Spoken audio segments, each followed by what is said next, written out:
What's up guys, Deepcut here, welcome back to Cartoon Universe. A while back, I did a Steven Universe video breaking down all of the new Quartz Soldiers, where their kindergartens were, and how most of them were likely off-colored soldiers from the Amethyst and Jasper kindergartens. While working on this video, I had to do a lot of research about real quartz gems and found some really interesting secrets that may tell us a bit more about some of the characters of Steven Universe. The first is that Jasper may not be just a Jasper, and that she and other Jaspers, like Skinny, have another name that the show is yet to reveal to us. The next is that Holly Blue Agate is actually a quartz herself, and that this is something the writers were considerate of when designing her character. But does that mean she is from Earth? Let's buckle in and tackle these questions, which are actually a lot more connected than you might think. You see, quartz is actually a really broad term in regards to gemstones. As you could see in my last video, there are amethysts and ocean jaspers and cherry quartz and rose quartzes. Let's not forget zebra jasper and crazy lace, and the list goes on and on. In fact, quartz is one of the most common gemstones found on our planet in real life, which is likely why all of the kindergartens on Earth created Quartz Soldiers within the show. This likely means that other planets were colonized with the intent of creating very specific types of gems, based on what was more common there. We know that all pearls come from one location, the Reef, and Earth is the birthplace of many Quartz Soldiers, so all rubies could come from a few select planets, and perhaps sapphires as well, since they are both the same gem type corundum. You wouldn't see a planet that has every single type of gem being created there, one with paradots and rubies and sapphires and lapises and jaspers. It wouldn't have that many different types of gems. After all, science has discovered that there are planets in our galaxy that are made almost entirely out of certain stones, like a planet that is almost entirely just one big diamond, which is kind of what Homeworld looks like from space if you think about it, but that's for another video. Now, because quartz is such a broad type of gem with many specific names under it, there are actually a lot of subdivisions of quartz that these gems fall under. Two of those categories, and actually just subcategories of the bigger categories, are known as jasper and agate. There is a lot of factors that go into their differences, but the key difference is that agate is somewhat translucent, which can be tested by shining a light behind it. If some of the light can shine through, that makes it an agate. And if it is opaque, with no light being able to make it through, that is what makes the gem a jasper. Now some of you may be asking, what about amethyst? Is she a jasper or an agate? And what about rose quartz? Which type is she? Well, the answer to both of those questions is that they are neither jaspers nor agates. You see, jasper and agate are two subcategories based off of the transparency of microcrystalline quartz, one of the three major types of quartz, with amethyst and rose both being macrocrystalline quartz. But that's not important to this discussion right now. What is important is how all of these other jaspers we have seen in the show seem to have a very specific name, but not our Jasper. What is our Jasper's real name, and why isn't she referred to by it? Well, more commonly known gem types tend to have easy to pronounce names. Ruby, sapphires, pearls, these are all names that we knew way before the show was on the air, and common in the English language, but less common gemstones tend to have less common names. Look at Paparacha, for instance. People were constantly shortening her name, as it was hard for many to pronounce, and many of us didn't even know that a sapphire could come in this color. Jasper's design likely started with colors and personality traits in mind, and searching for an exact quartz name to give her may have been done later in her development. When you look at the different types of jaspers that resemble the character in terms of color and pattern, they can be a bit hard to pronounce, or at least a bit weird as a name. For instance, one fan suggested that Jasper might actually be a Norina quartz. The name isn't very hard to pronounce, but it isn't exactly threatening either. Imagine Amethyst getting beat up by Norina. That being said, Norina's pattern is more of an inversion of what our Jasper looks like, with more red than orange, as opposed to being mostly orange with stripes of red.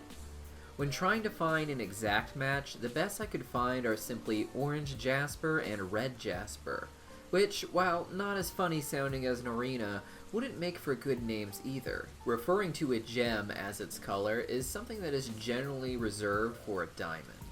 I believe that Norina, Red Jasper, and Orange Jasper are the best contenders for what our Jasper's real name is, but regardless of the real answer, I can understand why the Crewniverse didn't want to use these names. Now in Steven Universe Future, some of these Quartz Soldiers are referred to as an agate, and it turns out that even Holly Blue Agate is actually a quartz as well. And that raises a few questions. Is she a Quartz Soldier, and was she made on Earth? The Quartz Soldiers are definitely from Earth, and it would make sense considering that she is stationed at the zoo with all the Amethysts and Jaspers. But that is only one of the agates that we have seen so far. Now there could be other Holly Blue Agates out there running different tribes of Quartz Soldiers stationed elsewhere in the galaxy, but it is implied that this is actually a rather rare job. During Steven's trial, the Zircons asked why none of Pink Diamond's agates were there to help when she was supposedly attacked by Rose Quartz, meaning they serve functions outside of just managing Quartz Soldiers as well. It seems that they are at the very least also bodyguards. As interesting as that may have been, almost all of the evidence points to her not being from Earth. While the Earth may solely produce Quartz Soldiers, that doesn't mean that all Quartz Soldiers have to come from there. There are only 2 kindergartens on the planet, according to Peridot, and while in my last video we were able to provide evidence for the Rose Quartz kindergarten's files being lost, that same logic wouldn't cover secret agate kindergartens. Many of the uncorrupted Quartz Soldiers we see do seem to be from Earth, but we also found evidence that the majority of them may be off-colors from the Jasper and Amethyst kindergartens. And if the agates were also off-colors, they wouldn't have such a high position of authority within gem culture. We also know with certainty that other quartz gems are being made on other planets. In the episode Familiar, we hear Yellow Diamond saying that she needs to check on the citrine production reports for her new colony, and citrine is also just a yellow type of quartz. Holly Blue's design is also rather different from Quartz Soldiers like Amethyst and Jasper. She has the same bulky body, but after that, that's where the similarities end. And unlike all the other Quartz Soldiers, she isn't voiced by Michaela Dietz or Kimberly Brooks, who voice Amethyst and Jasper respectively, something I broke down in my last video as evidence that these uncorrupted gems came from the same kindergartens as Amethyst and Jasper. Even Carnelian, a Quartz Soldier that is not a Jasper, but who was created in the Jasper kindergarten, is voiced by Kimberly Brooks, the same voice actress for Jasper, which seems to indicate that the voice is chosen based off of what kindergarten you were created in, as opposed to what your gem type is. So if Holly Blue Agate was from one of those kindergartens, she would share the same voice actress. She also says a lot of things herself that would imply that she's not just not from Earth, but that she hates it. When she believes the Amethysts are misbehaving, for instance, she asks Sapphire to forgive them, explaining that they're from Earth. This would imply that she herself is not from Earth and sees herself as being above them. She also refers to the Quartz Soldiers as otherwise useless gems Pink Diamond produce, once again implying that she is not to be counted among them, and that she isn't even from Pink Diamond's court. She goes on to explain that she has only been maintaining the human zoo since the dawn of Era 2, which was marked by Pink Diamond's shattering.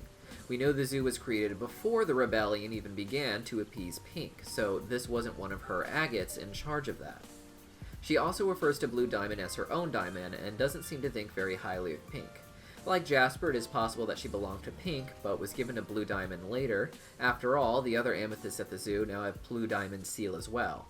However, the way she talks about being her trusted agate back when she first took over this job implies that she was already working for Blue before Pink was supposedly shattered. In the episode That Will Be All, she fantasizes about what would happen if she had been made for Yellow, implying that she was made for Blue as opposed to being given to Blue after Pink was shattered. All of this information combined is more than enough proof to show that Agate herself was not created on Earth and is of course a member of Blue Diamond's court since she was created. At the end of the day, all of this evidence that I found only really raises more questions than gives us answers, but it's certainly something fun to look at and think about. That's all I have for you guys today. I hope you enjoyed the video. Leave a comment letting me know what you think down below, and I'll see you next time.